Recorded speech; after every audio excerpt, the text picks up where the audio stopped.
قرآن مجید میں دو قسم کی آیات ہیں، ایک محکم آیات ہے، خود سورہ آل عمران میں اللہ فرماتے ہیں کچھ محکم آیات ہیں، کچھ متشابہات ہیں، یعنی کچھ کا معنی واضح ہے۔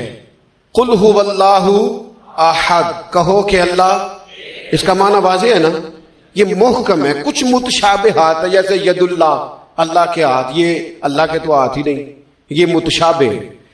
اللہ فرماتے ہیں کچھ آیتیں محکم ہیں، کچھ متشابہ ہیں۔ وہ جن کے دلوں میں کجی ہے نا، جن کے دل ٹیڑے ہیں، وہ متشابہ کے پیچھے پڑتے ہیں۔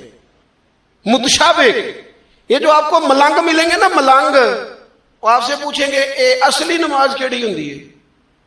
سبحان اللہ، انہوں نے آکو وہی جیڑی 5 ویلے پڑھی دی ہے، وہ پتہ نہیں اصلی کیڑی لئی پھردے نے۔ یہ متشابہ باتوں کے پیچھے۔ اچھا، نبی پاک علیہ السلام معراج پہ گئے، سرکار نے واپس آ کے فرمایا چغلی کرنے والے کو یہ سزا ملے گی، معاذ اللہ زنا کرنے والے کو یہ سزا ملے گی، جو خطیب لوگوں کو تقریر سنائے خود عمل نہ کرے اسے یہ سزا ملے گی۔ ان باتوں پر وہ توجہ نہیں کرتے کہ سرکار نے یہ بیان کیا۔ فرمایا میں دیکھ کے آیا ہوں سود کھانے والے کو یہ سزا ملے، اس پر توجہ نہیں۔ وہ پوچھتے کیا ہے؟ کہتے ہیں یہ بتائیں براق جس پہ حضور بیٹھ کے گئے تھے اس کا رنگ کیسا تھا؟ میں آپ کو راز کی بات بتاؤں، معراج میں کیا کیا باتیں ہوئی تھیں؟ او بھائی تو رہنے دے، تیرے پاس جو محکم باتیں ہیں تو ان پہ عمل کر۔ شریعت میں کچھ چیزیں واضح، مثلا ایک مسئلہ ہے، مسئلہ تقدیر۔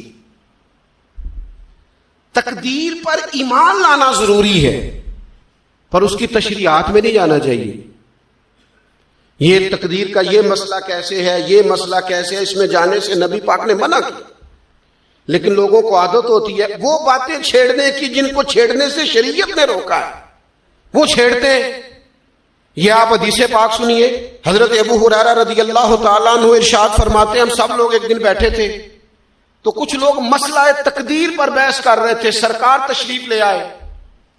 فرماتے ہیں حضور نے ہمیں وہ باتیں کرتے سنا مسئلہ تقدیر پر، تو نبی کریم صلی اللہ تعالی علیہ وآلہ وسلم کے رخسار مبارک، یہ حضرت ابو ہریرہ کے لفظ ہیں، فرماتے ہیں حضور کے غصے سے مقدس رخسار اتنے سرخ ہو گئے جس طرح کے انار نچوڑ دیا ہو رخساروں پر، جلال آیا نبی کریم۔ اور رسول اللہ صلی اللہ تعالی علیہ وآلہ وسلم نے ارشاد فرمایا تم سے پہلے لوگ اس لیے ہلاک کر دیے گئے کہ وہ ایسی باتوں پر بحث کرتے تھے جن پر بحث کرنے سے اللہ نے منع فرمایا۔ اور حضور فرمانے لگے کیا میں اس لیے مبعوث ہوا تھا؟ کیا تمہیں اس لیے حکم دیا گیا تھا کہ تم بحث کرو گے مسئلہ تقدیر پر؟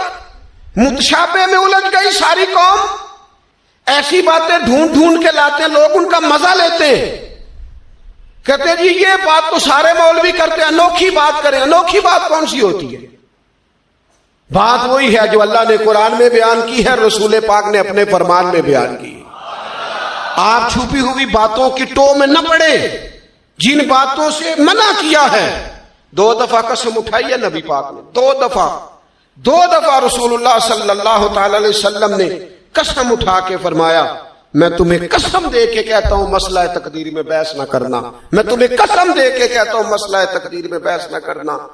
وہ خدا کے بندو، جن باتوں سے ہمارے نبی پاک نے ہمیں قسمیں دے دے کے روکا ہے ان باتوں میں الجھتے ہو۔ معرفت دی گل، معرفت کی ہوندی ہے؟ معرفت وہ ہے جو تمہیں قوال بتائیں گے، گویے بتائیں گے تمہیں معرفت۔